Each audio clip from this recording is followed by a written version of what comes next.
आवाज येतोय का रे? येतोय. आणि स्क्रीन दिसते?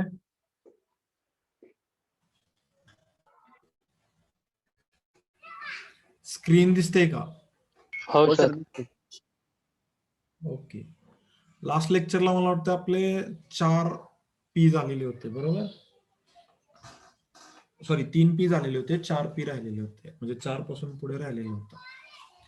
पाहूया प्रिन्सिपल ऑफ फेज डिस्बर्समेंट.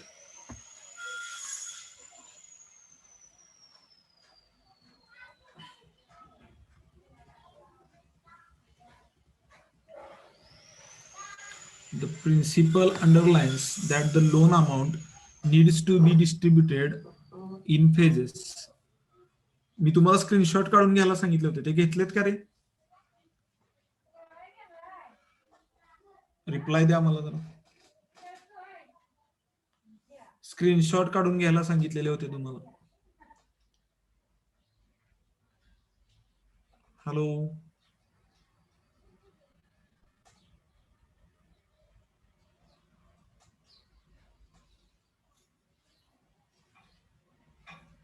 अरे घेतलेत का स्क्रीनशॉट काढून?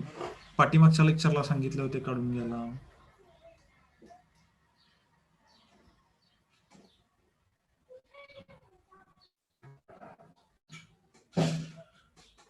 हे तरी बरोबर आहे, 3 प्रिन्सिपल झालेले आहेत आणि 4थ्या पासून पुढे शिकवायचं, हे तरी बरोबर आहे का?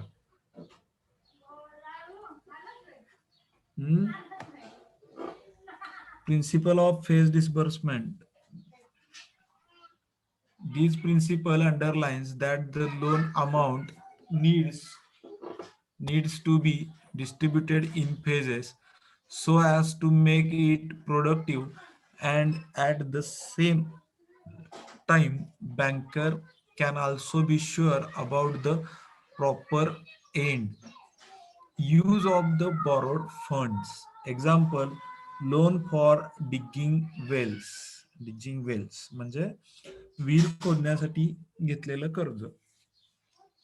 The phased disbursement of loan amount fits for taking up of cultivation of perennial crops and investment activities to overcome the diversion of funds for unproductive purpose. But one disadvantages is that it will make the cost of credit higher.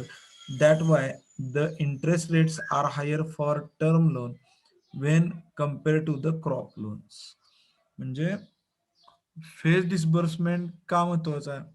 तर आता digging Wales वरून त्यांनी उदाहरण दिलेलं आहे, पण तुमच्या कदाचित लक्षात येणार नाही म्हणून मी दुसरं उदाहरण देतो तुम्हाला. जर एखादं घर बांधायचं आहे आणि म्हणून जर तुम्हाला लोन सँक्शन करायचं आहे, तर तुम्ही 10 लाख रुपये जर लोन मागितलेलं असेल आणि 10 लाख रुपयाचं घर तुम्ही बांधणार असाल, तर तुम्हाला बँक पहिल्याच दिवशी 10 लाख देत नाही. बँक तुम्हाला सुरुवातीला 2-3 लाख रुपये देते, की ज्याच्यामध्ये तुम्ही फाउंडेशन बांधून घेता तुमच्या बिल्डिंगचं. आफ्टर दॅट बँक पुन्हा म्हणजे सुरुवातीला तर तुम्हालाच थोडंफार तुमच्या जवळचे पैसे घालावून सांगितलेले असतात, तुम्हाला बांधकाम सुरू करा म्हणून सांगते, मग तुम्ही बांधकाम सुरू करता. मग फाउंडेशनला थोडेसे 2-3 लाख रुपये देतात, पुन्हा स्लॅब टाकून झाल्यानंतर 2-3 लाख रुपये देतात.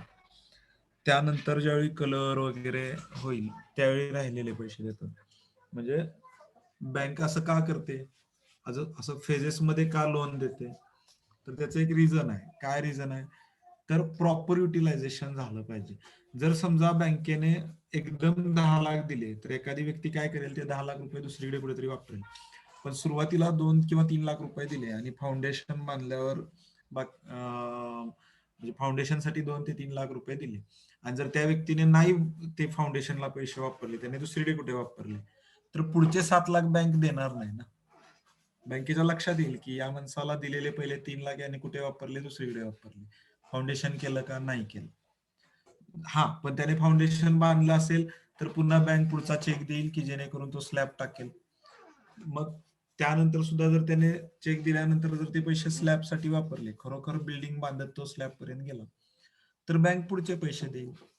तर फेज डिस्बर्समेंटचा फायदा बँकेला जास्त असतो. का? तर प्रॉपर युटिलायझेशन होते की नाही हे तिथे लक्षात येतं. Okay, proper utilize. आता पुढचं next principle of proper utilization. Proper utilization implies that the borrowed funds are to be utilized for the purpose for which the amount has been lent.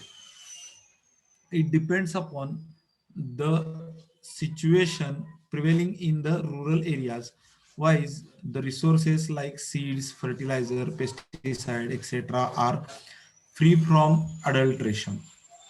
Okay, whether infrastructural facilities like storage, transportation, marketing, etc. are available. Therefore, proper utilization of funds is possible if there exists suitable condition for investment. Okay. After that principle आहे principle of payment. This principle deals with the fixing of repayment schedules. Payment म्हणजे इथं repayment की जे schedule ठरलेला आहे हो, तुम्ही हप्ता तुमचा किती ठरणार आहे, किती वर्षासाठी ठरणार आहे, किती व्याजदराने ठरणार आहे. तर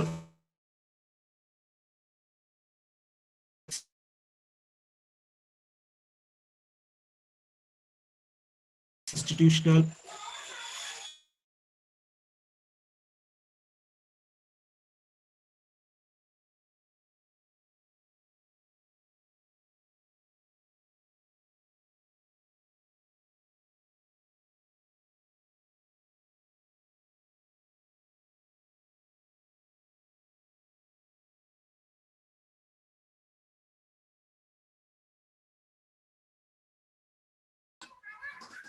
बोला.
This meeting is being recorded.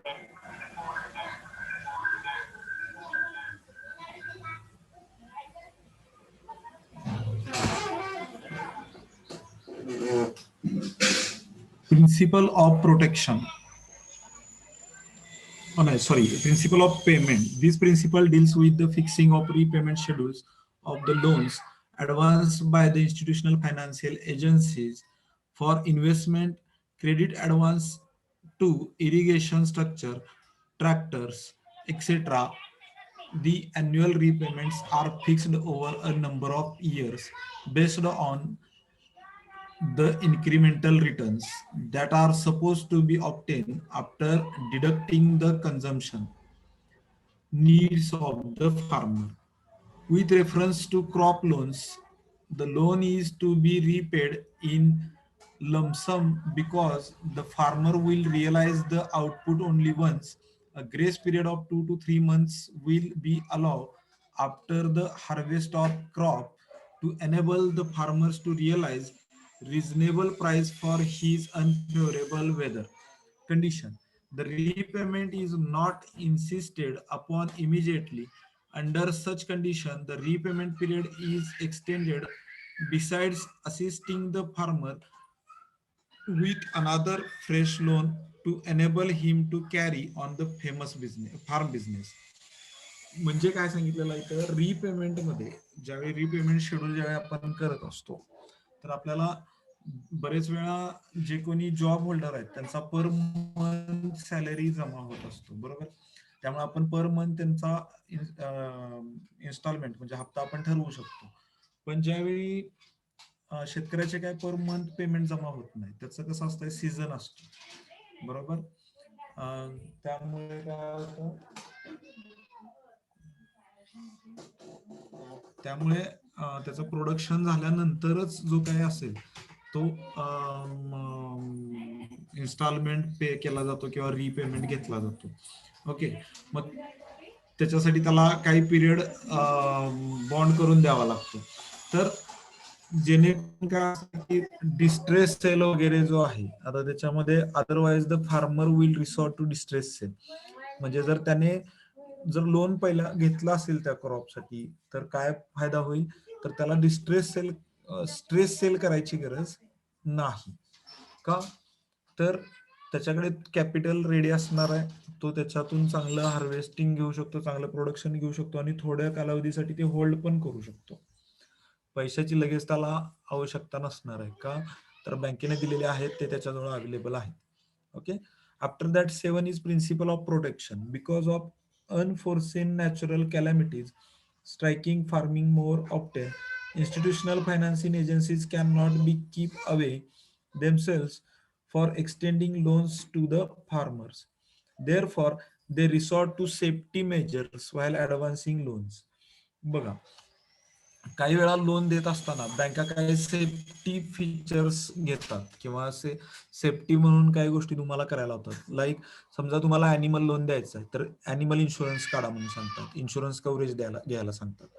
Linking credit with marketing, yes, किंवा तुम्ही जिथे कुठे उद्या तुमचा प्रोडक्ट नेऊन विकणार आहात किंवा मार्केटिंग करणार आहात बरोबर, अशी एखादी जी काही पुढची तुमची मार्केटिंगची लिंक असेल त्यांच्याकडून रिटर्न मध्ये घेतात. फॉर एक्झाम्पल, तुम्ही ऊस हे पीक घेताय तर ऊस तुम्ही एखाद्या कारखान्याला पाठवत असता तर त्या कारखान्याकडून लेखी आणायला सांगतात की ज्यावेळी कधी पेमेंट येईल त्यावेळी बँकेला अगोदर दिलं जाईल आणि मग शेतकऱ्याला दिलं जाईल.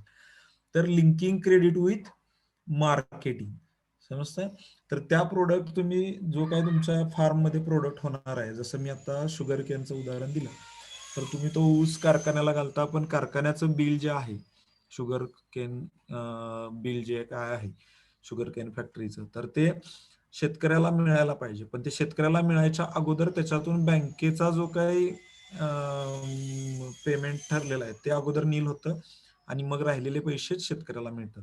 तर असं लिंकिंग क्रेडिट विथ मार्केटिंग या पद्धतीने ते लिहून घेतलं जातं. Providing finance on production of wear house receipt.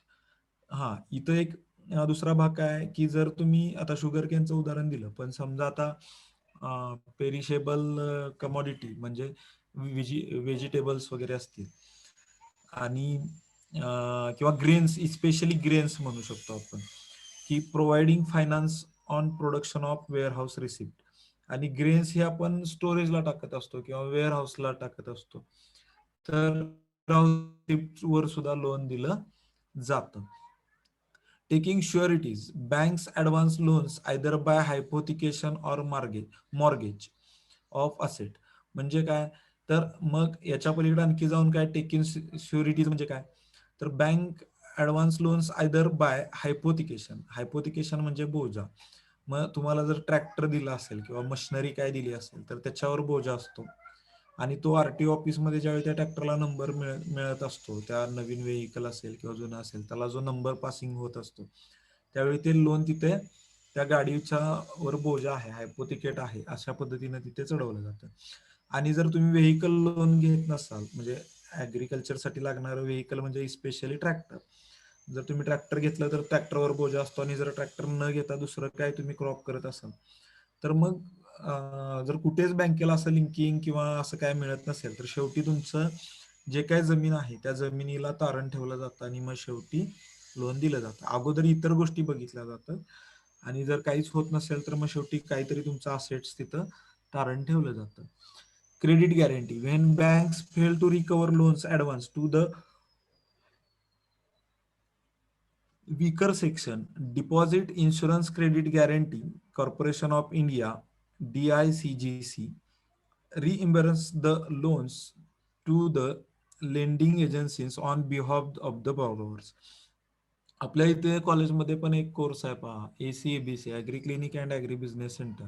तर तिथे एक वाक्य आहे की 100% अशुरन्स बाय नाबार्ड. म्हणजे तिथे नाबार्डने तुम्हाला ट्रेन केलं आणि तुम्ही बँकेकडून लोन घेतलं. समजा नाबार्डने ट्रेन केलं की तुम्हाला एखादा पोल्ट्री हाऊस किंवा ग्रीन हाऊस कसं चालवायचं हे तिथं कॉलेजमध्ये शिकवलं. त्या ACABC कोर्सच्या अंडर तुम्हाला ट्रेनिंग दिलं 3 महिने आणि तुम्ही तो प्रोजेक्ट सुरू केला आणि त्याची गॅरंटी नाबार्डनं घेतलेली आहे. त्यामुळे बँकेने पण तुम्हाला लोन दिलं आणि न जाणं तुम्ही उद्या त्याच्यात फेल गेला, तो प्रोजेक्ट तुमचा फेल गेला, तर बँक तुम्हाला पैसे मागणार नाही, तर बँक नाबार्डला पैसे मागणार आणि नाबार्ड तिथं ते त्यांचे काय असतील ते पैसे पे करणार.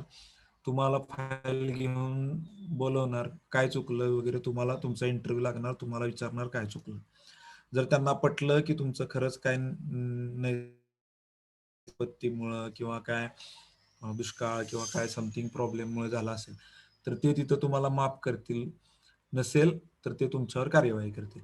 पण बँक इथं सिक्युअर झाली, समजतंय? बँकेला गॅरंटी झाली की चला आमचं लोन बुडू शकत नाही. बँक मोकळी झाली, बँकेला काय प्रॉब्लेम नाही. तिकडे ग्रीन हाऊस चालवा, चालवू नका, बँकेला काय प्रॉब्लेम नाही, बँकेला पैसे मिळणार. ओके, तर या झाल्या 7 प्रिन्सिपल्स ऑफ प्रोटेक्शन. याच्यानंतर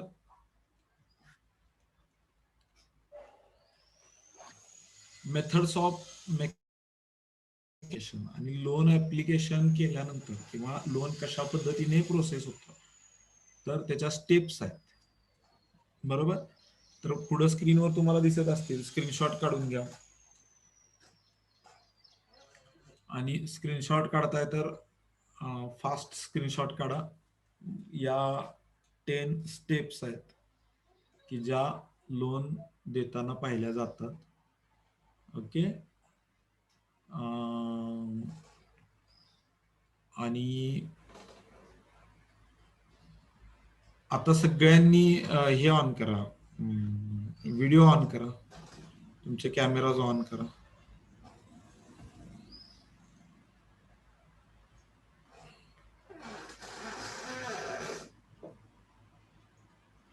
everybody on your video camera.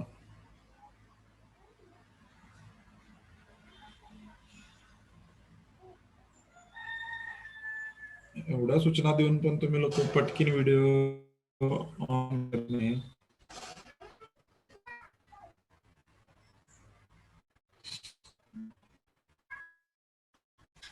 काय स्टेप्स आहेत तर मी ओरली वाचतो, तुम्ही पण स्क्रीनशॉट काढून घेतलेलाच आहे.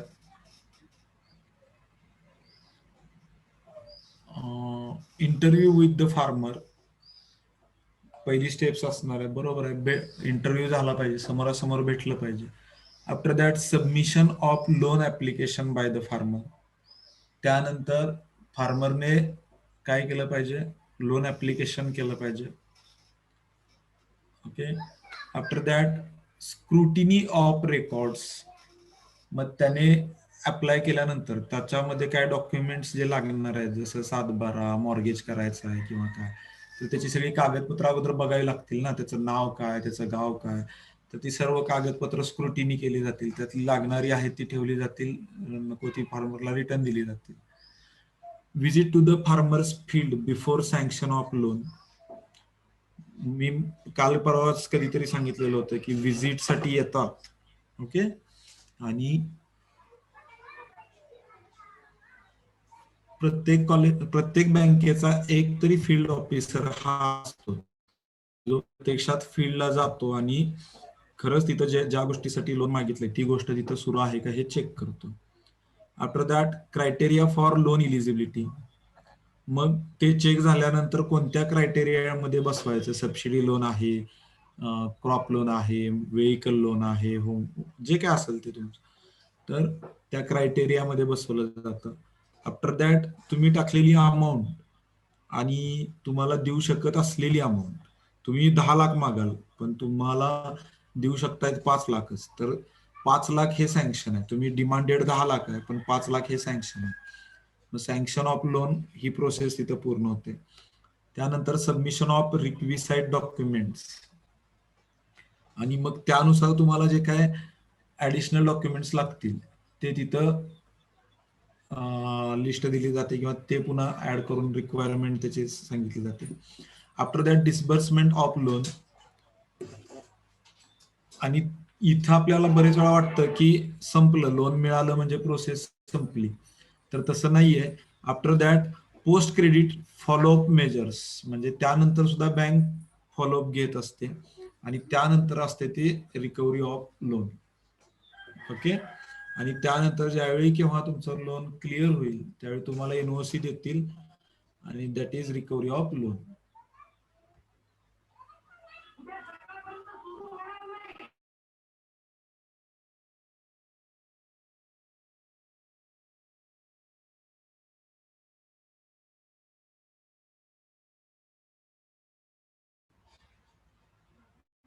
तर या पद्धतीने ऍडव्हान्सिंग लोनच्या 10 स्टेप्स आहेत. बरोबर, स्क्रीनशॉट काढून घेतला तुम्ही. आपण डिटेलमध्ये नेक्स्ट लेक्चरला पाहूया. आज थोडंसं उशिरा सुरू झालं, तुम्हाला जेवण वगैरे करायचं असेल पण आणि इथून पुढे जरा ज्यावेळी लेक्चर असेल ना, काय असतं, आम्हाला second same, fifth sem, third same, आता थोडंसं काय झालेलं आहे ऑनलाईनमुळे काही सेमिस्टर मागं पुढे झालेले आहेत. कोरोना इफेक्टमुळं, लेट ऍडमिशनमुळं तुमचं डायरेक्ट सेकंड इयरचं वेगळं सिलेबस आहे, तुमच्या सोबतच्या विद्यार्थ्यांचं वेगळं सेमिस्टर सुरू आहे, तुमचं वेगळं सेमिस्टर सुरू आहे. तर काही वेळा कसं होतं, टाइम टेबल लक्षात राहत नाही. तर आपलं ज्यावेळी लेक्चर असेल त्यावेळी एखादा कॉल किंवा मेसेज करायचा, सर आता आपलं लेक्चर आहे असं अलर्ट करायचं, शक्यतो एखादा कॉल करायचा कोणीतरी. मग असं लेट होत नाही. नाहीतर मग काय होतं, टाइम टेबल 2-3 टाइम टेबल्स आहेत आणि त्याच्यात पण तुमचं सेमिस्टर वाईज वेगवेगळं झालेलं असल्यामुळं कधी कधी लक्षात येत नाही. ज्यावेळी असं सुरू असतं की बाबा सेकंड, 4, 6, 8, त्यावेळी लक्षात राहतं. थर्ड म्हणजे फर्स्ट, थर्ड, फिफ्थ, 7 असं असलं तरी लक्षात राहतं. पण आता हे काय होतंय, सेकंड, थर्ड, फोर्थ, फिफ्थ असं म्हणजे ऑड इव्हन होतं आणि त्यामुळे काही वेळा लक्षात येत नाही. तर एखाद्या वेळी लेक्चर असलं की कॉल करायचा, अलर्ट करायचा, एखाद्याने कोणीतरी फोन करायचा, नुसता मिस कॉल दिला तरी बास आहे. ओके, ठीक आहे. Now today's lecture is end.